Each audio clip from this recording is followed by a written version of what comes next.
update now to our investigative project, A Hanging on Backbone Creek. Nearly 60 years after a young girl mysteriously died in Marble Falls, there's new movement in her case. In 1965, Danon Lewis was found hanging by a jump rope in a shed behind her family's home, and a local elected justice of the peace who had no medical background and didn't order an autopsy ruled it an accident. Many who knew this 13-year-old never believed she was responsible for her own death, instead suspecting someone else could have killed her. Based on the evidence we uncovered, a new JP submitted an update to the Texas Department of State Health Services to amend Danon's death certificate. The document now officially says the manner of death could not be determined and clarifies Danon was found on her knees with a rope tied around her neck. An amendment her loved ones say honors her dignity. Why was it so important for you to see Danon's death certificate updated? There was just no way that it was an accident, and it just led me and many others to, always question it. When I was contacted by you, it just kind of got things more in focus again. It just kind of resolves things a little bit, just knowing that she didn't do it to herself intentionally or otherwise. What does it mean after almost 60 years that we were able to get this done? I think for me personally, it takes away the shroud of any thought of suicide. It removes it totally. You have helped clear some confusion from 60 years. The fog is thinner now. From my part of the family, we appreciate your efforts and what you have uncovered and what you have done. That's awesome. Thank you.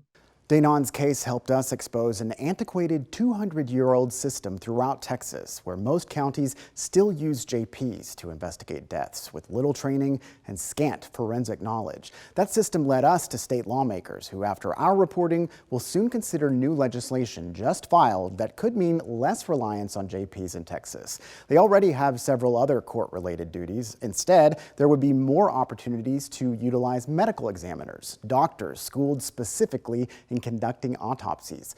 SB 1370, the bill just filed by Republican Senator Tan Parker, would lower the population from 2.5 million to just 1 million people as the proposed threshold requiring counties to establish a medical examiner's office. Today, there are just 7 counties in the state with a population of 1 million or more, and they already have medical examiners serving them. The Texas Demographic Center predicts 5 more counties will surpass 1 million people by 2060.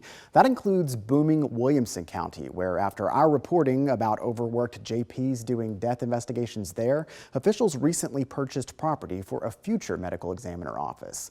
Fort Bend and Montgomery counties will also likely hit the 1 million mark by 2060, but in recent years, officials there chose to establish their own ME offices, just like several other counties currently below the population threshold, even though they weren't required. Some even formed a medical examiner district made up of 4 counties in North Texas. That's something Parker's bill also aims to expand and put into statute, the possibility of neighboring counties, no matter their population, sharing an ME office. It's an official way to allow such agreements to jointly operate and maintain the service, which could help counties nearing 1 million people save money and share expertise.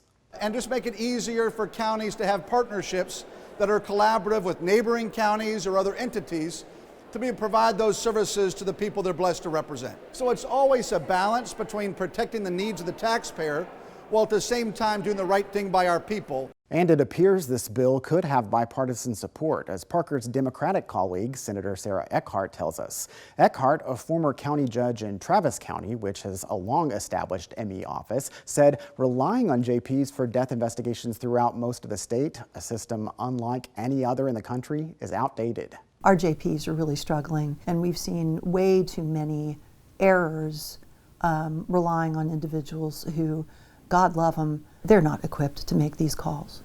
This is leading to unjust results in the criminal justice context. Eckhart said she's open to discussing Parker's bill with him, but also acknowledges staffing more medical examiner offices could be challenging.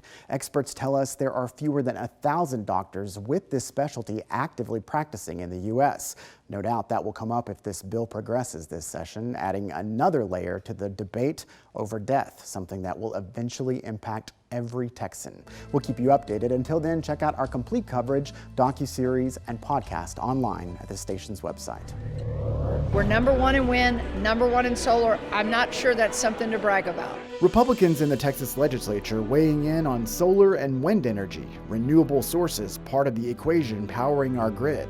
Our special report looks at the energy crossroads as Washington politics spills into our state's future.